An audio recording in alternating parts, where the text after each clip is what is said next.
নমস্কার বন্ধুরা, শুভ সকাল। পুষ্পর বাঙালি হেসেলে আপনাদের স্বাগত। আজ আমি বানিয়ে দেখাবো কুমড়ো আলুর টক ঝাল মিষ্টি একটা রেসিপি। সেই জন্য দেখুন, সবার প্রথমে একটা কড়াই বসিয়েছি। কড়াইতে দিয়ে দেবো পরিমাণ মতন সর্ষের তেল।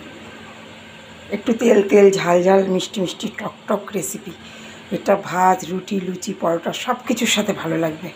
অবশ্যই বাড়িতে আপনারা একবার ট্রাই করবেন। তেলটা খুব ভালোভাবে গরম হতে দেবো। আর এখানে ফোড়নের জন্য রেখেছি দেখুন, দুটো গোটা শুকনো লঙ্কা একটু হাতে ফাটিয়ে রেখেছি, আর বেশ খানিকটা পাঁচ ফোড়ন রেখেছি। এটা আমি ফোড়ন দিয়ে দেবো। আর টুকরো করে রাখা আলু, এই আলুটা এবার আমি ফোড়নের ওপর দিয়ে দেবো। আলুটা দেওয়ার পর ঢাকা চাপা দিয়ে ভাজা ভাজা করে নেব। খুব সুন্দর একটা স্মেল আসছে। আলুটা 2-3 সেকেন্ড ভাজার পরেই আমি দিয়ে দেবো এখানে দেখুন টুকরো টুকরো করে কেটে রাখা পেঁয়াজ আছে। এই পেঁয়াজটা একটু বেশি পরিমাণে দেবো। পেঁয়াজটা দিয়ে এই আলুর সাথে একটু ভাজা ভাজা করে নেব। আবারও ঢাকা দিয়ে দেবো।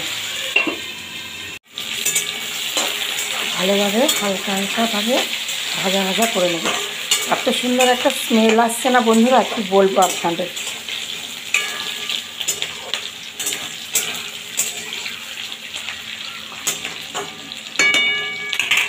এবার দিয়ে দেবো ওপর থেকে টুকরো করে রাখা কুমড়ো,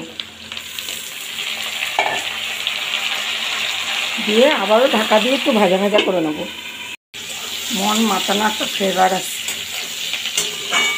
দেখুন, যখন হালকা ব্রাউন হয়ে গেছে পেঁয়াজটা, সেই সময় আমি দিয়ে দেবো বড় সাইজের একটা টমেটো, টুকরো করে রাখা কাঁচা পাকা লঙ্কা, একটুখানি আদা গ্রেট করা, এটা একসাথে দেবো।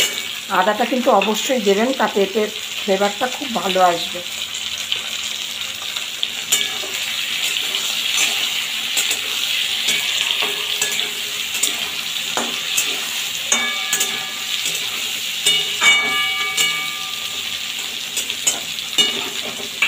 আবারও ঢাকা দিয়ে দেবো। এদিকে দেখুন, একটা পাত্রে আমি লঙ্কার গুঁড়ো, সামান্য পরিমাণে হলুদ গুঁড়ো আর পরিমাণ মতন লবণ নিয়েছি। আপনারা যে যেরকম ঝাল খান সেই বুঝে ঝাল দেবেন। আমি প্রথমেই বলেছি এই রেসিপিটা টক ঝাল মিষ্টি হবে। এরপরে এর মধ্যে একটুখানি জল দিয়ে দেবো, সামান্য পরিমাণে জল দিয়ে এই মশলাটাকে এর উপরে এবার ঢেলে দেবো। দেখুন, যে সময় অর্ধেক অর্ধেক ভাজা হয়েছে, পুরো কিন্তু ভাজা হয়নি এখনও, এই সময় এই মশলাটা দিয়ে দেবো, নুন, হলুদ, লঙ্কার গুঁড়ো গুলিয়ে। এতে মশলাটা পুড়বেও না, স্বাদ কালার দুটোই ভালো থাকবে। দিয়ে বেশ ভালোভাবে কষিয়ে নেবো ঢাকা দিয়ে দিয়ে। খুব সামান্য উপকরণে দুর্দান্ত স্বাদের একটা রেসিপি আমি আপনাদের সাথে শেয়ার করলাম। আশা করি আপনাদের ভালো লাগবে। অবশ্যই আপনারা বাড়িতে ট্রাই করবেন।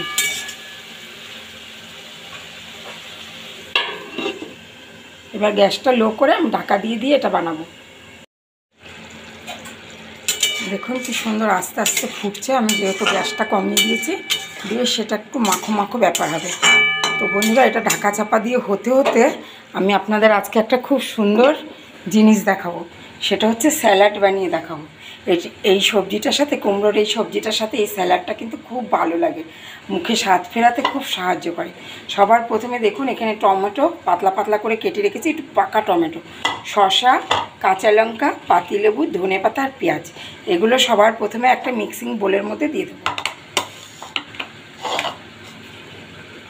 আমাদের তো সবার খুব ভালো লাগে, আশা করি আপনাদেরও ভালো লাগবে, তাই আপনাদের সাথে এটা শেয়ার করলাম।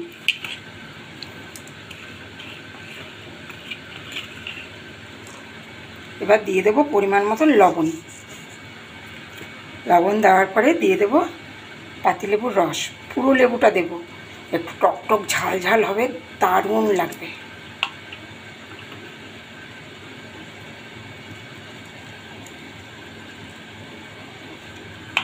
লেবুর রসটা দেওয়ার পরে দিয়ে দেবো বেশ খানিকটা পরিমাণে বিট লবণ।